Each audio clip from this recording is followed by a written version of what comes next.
Good morning प्यारे बच्चों। आज का क्वेश्चन नंबर 1 है, क्वेश्चन नंबर 2 है एक्चुअली ये प्रैक्टिस टाइम का। क्वेश्चन नंबर 2 डालेंगे इसको। The cost of a pencil is ₹3.50। क्या कह रहे हैं कि जो एक पेंसिल, ए पेंसिल है मतलब एक पेंसिल की कॉस्ट कितनी है? ₹3.50। Cost of one pen is ₹12.50। और जो कॉस्ट है वन पेन की वो कितनी है? ₹12.50।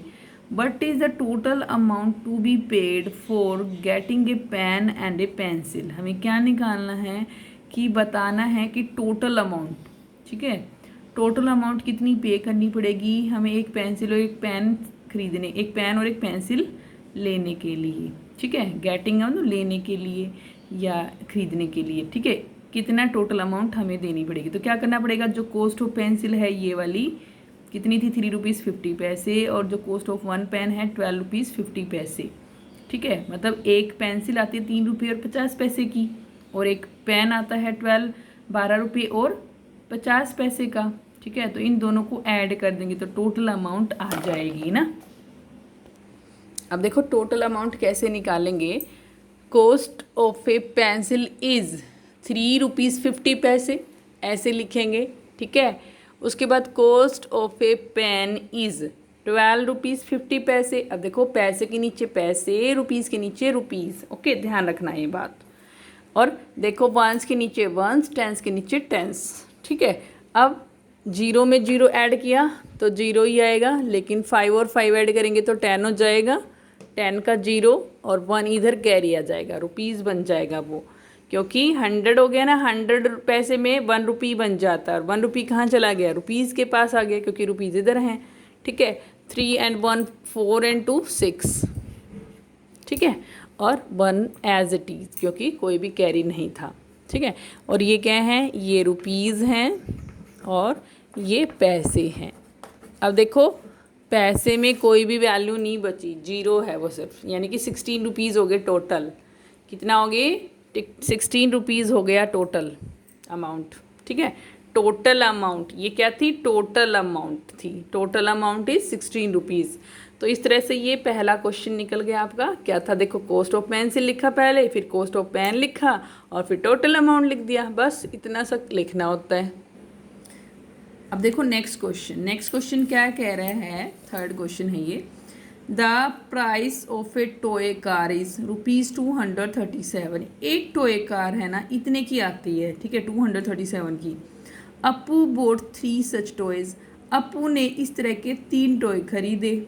Find the total amount. अब देखो 3 टॉय इसी तरह के, मतलब सेम प्राइस के, इतनी उसकी कॉस्ट थी, ठीक है, इतने की ही उसकी कॉस्ट थी, ओके। अब देखो यानी कि 3 बार हम 237 को ऐड करेंगे, ठीक है, अगर हमें टोटल अमाउंट निकालनी है, क्योंकि तीन खिलौने लिए हैं तो 3 बार इसको ऐड करना पड़ेगा हमें, है ना। या तो ये तरीका है कि 3 बार इसको ऐड कर दो, या फिर हम क्या करेंगे 3 टाइम्स 237, 3 टाइम्स 237 है ना, ये 3 बार है ना, 3 बार 3 टॉय लिए हैं तो 3 टाइम्स हो गया। 3 टाइम्स लिखेंगे और 3 टाइम्स का मतलब क्या होता है? मल्टीप्लिकेशन। आप सबको पता है कैसे निकालेंगे हम ये। देखो price of A toy is ₹237, है ना। एक टॉय का प्राइस कितना है? ₹237 है, ठीक है। तो प्राइस ऑफ 3 टॉयज इज, तो प्राइस जो 3 टॉय का है वो कितना, 3 टॉयज का कितना है? 3 टाइम्स 237 है ना, ठीक है। 3 टाइम्स 237 और 3 टाइम्स का मतलब क्रॉस होता है, क्रॉस लगा देंगे टाइम्स की जगह और 237 लिख देंगे क्रॉस में।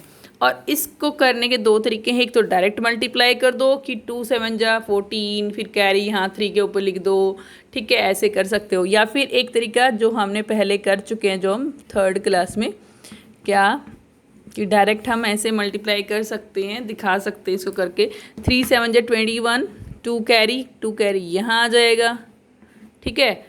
उसके बाद 3 3 जा 9 and 2 11, 1 कैरी यहाँ आ जाएगा। 3 2 जा 6 and 1 7, 711 रुपीज़ आ गया। तो हम यहाँ पे भी लिख सकते हैं ₹711, ओके, यहाँ पीछे लिख सकते हैं, या फिर नीचे नेक्स्ट एक लाइन लिखेंगे सो ऐसे, हैंस या देयरफॉर या सो ऐसे नीचे, सो प्राइस ऑफ या देयरफॉर प्राइस ऑफ, जो चीज़ यहाँ लिखी जाती है ना, जो स्टेटमेंट, जैसे प्राइस ऑफ 3 टॉयज इज, यही यहाँ पे नीचे भी लिखी जाती है, बस यहाँ देयरफॉर या सो लगा देते हैं। ठीक है, देयरफॉर या सो, ठीक है, देयरफॉर या सो का मीनिंग है इसलिए प्राइस ऑफ 3 टॉयज, या टोटल अमाउंट भी लिख सकते हैं, क्योंकि हमसे इसने क्या पूछा था, टोटल अमाउंट। तो यहाँ पे प्राइस ऑफ 3 टॉयज का मतलब भी तो टोटल अमाउंट ही है ना, तो यहाँ पे हम क्या लिखेंगे, सो टोटल अमाउंट, क्योंकि हमें उसी टर्म में आंसर करना चाहिए जिस टर्म में हमसे पूछता है, मतलब किस तरह से पूछा है, टोटल अमाउंट निकालो, तो उसी तरह से हमें आंसर भी करना चाहिए। Total amount is, total amount paid भी लिख सकते हैं हम, क्योंकि नहीं लिखा नहीं उसने पेड, अगर पेड पूछता तो पेड लिख देते। ठीक है, तो कितना आ गया, ₹711। इस तरह से हम लिख देंगे। क्लियर? देखो इसमें 2 ही स्टेटमेंट हैं, ऊपर और एक नीचे है जो पूछी थी। ठीक है, यहाँ पे भी हम लिख सकते थे ये वाली डायरेक्ट स्टेटमेंट की टोटल अमाउंट। ठीक है, क्योंकि 3 टॉयज की अमाउंट ही तो टोटल अमाउंट है। क्वेश्चन नंबर 4, क्वेश्चन नंबर 4 में देखो क्या कह रहे हैं, क्या क्वेश्चन है। क्वेश्चन नंबर 4, अरुण के पास 3 टैक्सी कार हैं एंड 5 ऑटो रिक्शाज, और 5 ऑटो रिक्शा हैं। ही earns ₹200 per day from A taxi car. Taxi car से वो, एक टैक्सी कार से, ए लिखा है ना, देखो एक टैक्सी कार से वो कितना कमाता है, 200 रुपये कमाता है हर रोज, per day. And ₹80 from 1 auto, और ऑटो से वो कितना कमा रहा, एक ऑटो से। ठीक है, पर 1 ऑटो लिखा ना, देखो 1 ऑटो से 80 रुपये कमा रहा है पर डे, हर रोज। He work 6 days a week with these vehicles, वो 6 दिन इन व्हीकल्स के साथ काम करता है। ठीक है, अब पहला क्वेश्चन देखो क्या लिखता है, calculate the earnings from all cars per day, कि जितनी भी कार्स है ना, कितनी कार उसके पास, टैक्सी कार है 3। ठीक है, तो रोज वो कितना कमाएगा उन 3 टैक्सी से। रोज का देखो यहाँ पे एक टैक्सी पे अगर वो 200 कमा रहा है, तो 2 टैक्सी पे 400 और 3 टैक्सी पे 600, मतलब 200 को 3 से मल्टीप्लाई कर देंगे, 3 2 जा 6, सीधा सीधा 6 और 2 जीरो पीछे हैं ही, तो 600 हो जाएगा। या फिर क्या करेंगे, दूसरा तरीका कि 200 को 3 टाइम, क्योंकि 3 टैक्सी है ना और तीनों से वो कमाएगा, तो 3 टाइम या तो 200 को प्लस कर दें या फिर 3 से मल्टीप्लाई कर दें, दोनों काम हो सकते हैं। ठीक है, इसी तरह से फिर ऑटो का नेक्स्ट वाले क्वेश्चन में निकालना है वो, तो चलो पहले ये कर लेते हैं।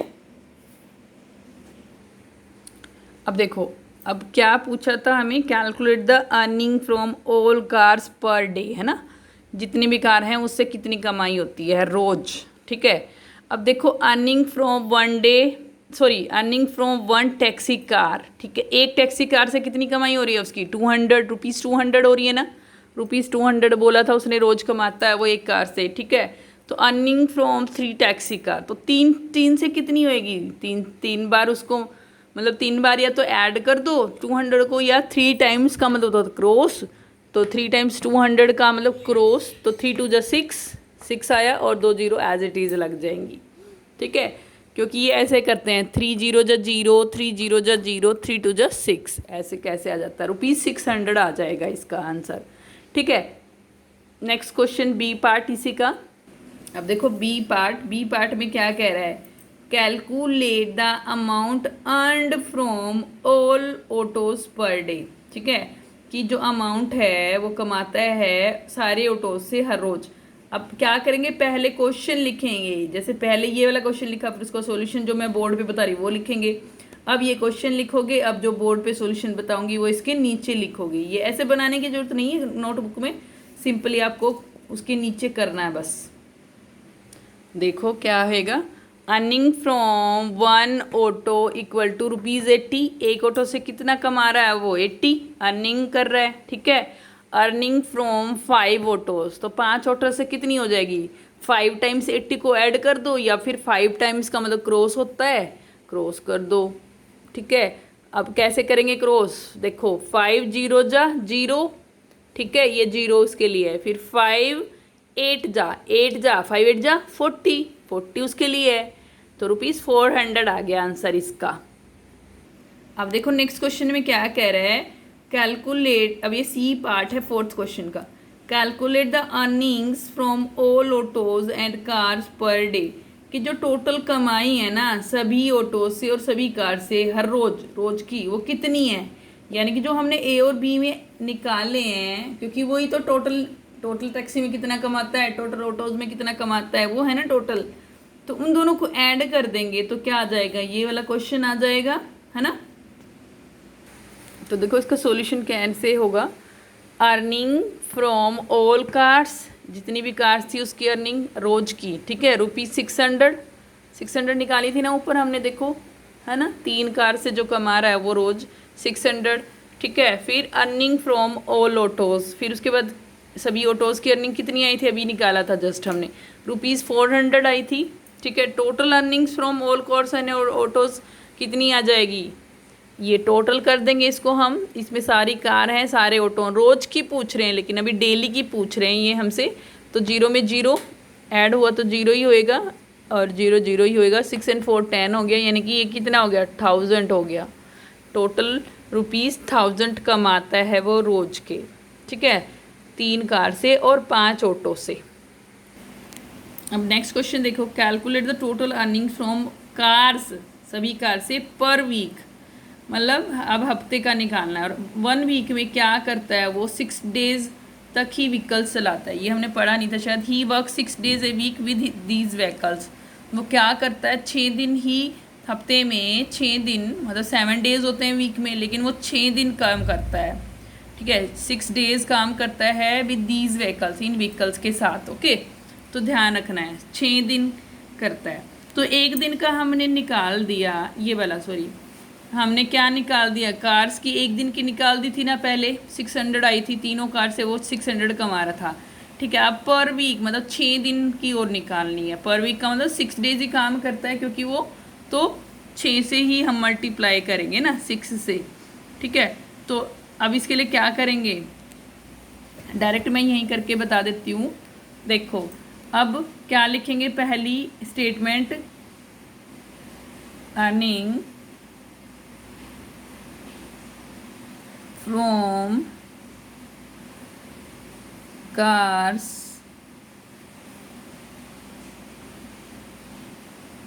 पर डे, ठीक है, पर डे का मतलब एक दिन में, हर रोज कितना कमाता है वो सभी कार से, अभी निकाला था ना हमने पहले,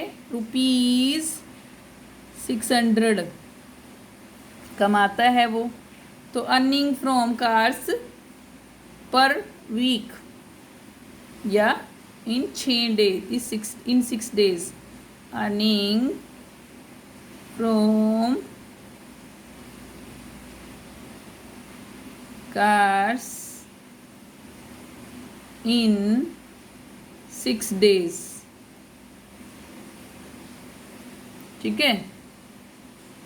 6 days में क्या हो जाएगी, अगर एक दिन में वो 600 कमा रहा है तो 6 days में क्या होएगा, 6 टाइम क्या करें हम, 600 को ऐड कर दें, या 6 टाइम्स ऐसे लिख दें, 6 टाइम्स, हम क्रॉस भी तो लिख सकते हैं 6 टाइम्स को, तो 6 जीरो जा जीरो, और 6 जीरो जा जीरो, 6 6 जा 36, कितना आ गया, इतना आ गया, ये क्या आ गया, रुपीज़ आ गया एक्चुअली ना,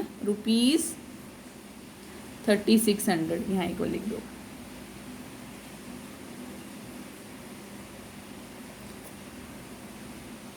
ये आ गया ₹3600। एक सेकेंड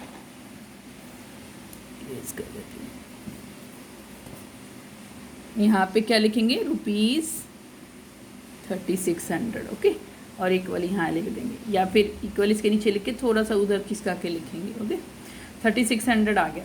ऐसे calculate total earning from autos per week, ऐसे ही ऑटोज़ की भी निकालनी है, earning from 1 auto per day, ठीक है, नहीं सॉरी, वन ऑटो नहीं, 3 ऑटो, सॉरी 5 ऑटोज थे ना उसके पास। अर्निंग फ्रॉम ऑल ऑटोज आएगा यहाँ पे रोज का, ठीक है। Earning from all autos per day कितना कमा रहा था, 400। फिर earning from autos in 6 days, ठीक है, ऐसे लिखेंगे ना। तो हम क्या लिखेंगे, अर्निंग फ्रॉम ऑल ऑटोज, या खाली ऑटोज भी लिख देंगे तो चलेगा, ऑटोज क्योंकि प्लूरल है और इसका मतलब सभी ऑटोज की बात कर रहे हैं हम। पर डे, पर डे का मतलब हर रोज कितना कमा रहा था वो, ₹400। अभी हमने जस्ट किया था थोड़ी देर पहले, 400 सारे ऑटोज से कमाता रोज का वो, हर रोज का। तो earning from all autos in a week लिख देंगे या इन 6 डेज, एक सेकेंड, हाँ 6 डेज। कितने कमा रहा है, 6,400,000 रुपीज़। कितना आ जाएगा, पहले रुपीज़ लगा लेंगे, 0 6 0 जो 0 6 0 जो 0 6 4 जो 24 रुपीज़, 2400 आ गया, ठीक है। अब देखो नेक्स्ट में क्या करना है, calculate total earnings from all vehicles per week. सारे व्हीकल्स उसके पास जितने हैं ना उसकी पर वीक मतलब 6 दिन में, यानी कि जो हमने यहाँ निकाली है और यहाँ निकाली, इन दोनों को ऐड कर देंगे तो सभी व्हीकल्स की निकल के आ जाएगी टोटल अर्निंग। तो पहले हम क्या लिखेंगे, total sorry earning from all cars in a week कितनी थी, ऊपर निकाली थी ना 3600 रुपीज़, 3600 इन ए वीक का मतलब वही 6 दिन में, क्योंकि वीक में वो 6 दिन ही काम करता है, इसलिए 6 से हमने मल्टीप्लाई किया था, 6 से हमने इसलिए मल्टीप्लाई किया था क्योंकि वो ओनली 6 डेज ही वर्क करता है। Earning from all autos in a week कितने, अभी निकाला था ₹2400, तो अब क्या निकल आएगी, total earning in a week, earning या टोटल अर्निंग लिख दो या total earning in a week लिख दो, पर वीक, ठीक है। कितने कमा रहा है, रुपीज़। अब इन दोनों को ऐड कर देंगे, 0 0 6 और 4 10 कैरी गया, 3 इंटू 5 था, 1 और लगा दिया तो 6000 हो गया। ये सभी नोटबुक में करना है, ठीक है। कोई भी मुझे वर्कबुक का स्नैपशॉट लेके नहीं भेजेगा, वर्क बुक में नहीं करेगा, नोटबुक में करने हैं ये, ठीक है। और वीडियो कैसी लगी मुझे बताना। That's all for today's class, have a nice day.